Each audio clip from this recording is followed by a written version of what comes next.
Hello, আমি মিতু চলে এলাম তোমাদের সঙ্গে একটা টিউটোরিয়াল ভিডিও নিয়ে। আশা করি তোমরা সবাই ভালো আছো, আমিও ভালো আছি। তো চলো তোমাদের সঙ্গে একটু গল্প করি। এই যে কাঠগোলাপের নেকলেসটা, এটা আমার মেয়ের ফরমাইশ ছিল, মাম্মি আমাকে একটা কাঠগোলাপের ইয়াররিং আর সেট বানিয়ে দেবে। তো বলো, মেয়েতে বলেছে আর আমি কি করে না করতে পারি তাকে। আমি বললাম ঠিক আছে চল, দেখছি কী করে করি। বাট ওর একটা কন্ডিশন ছিল, আমাকে বলেছিল মাম্মি পিঙ্ক থাকবে। ও আমাকে দেখিয়েছিল একটা ফ্লাওয়ার, রিয়েল ফ্লাওয়ার, যে এটার মতন আমাকে করে দেবে। ঠিক আছে চল, আমি ট্রাই করছি, দেখি কি হয়। তো আমাদের বাড়িতে কম বেশি সবাই একটু আর্ট জানে, তো ব্লেন্ডিংয়ের ব্যাপারটা ওর খুব ছিল, মাম্মি ব্লেন্ডিংটা খুব সুন্দর করে করবে।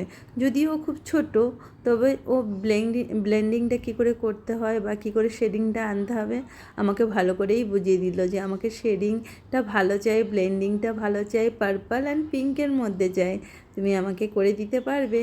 তো একটা চ্যালেঞ্জের মতোই বলল আমাকে, তুমি করে দাও, আমাকে দেখবে আমাকে খুব খুব ভাল লাগবে।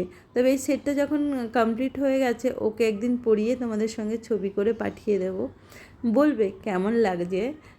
পিহুকে এটা ভীষণ পছন্দ হয়েছে। তোমাদের এটা কেমন লাগলো, তোমাদের কমেন্টের অপেক্ষায় থাকবো। আমার এই সেটটি দেখে যদি কাউকে ভালো লাগে আর সে করতে চায়, সে করে আমাকে ছবি পাঠিয়ে দিও, আমার ভীষণ ভাল লাগবে।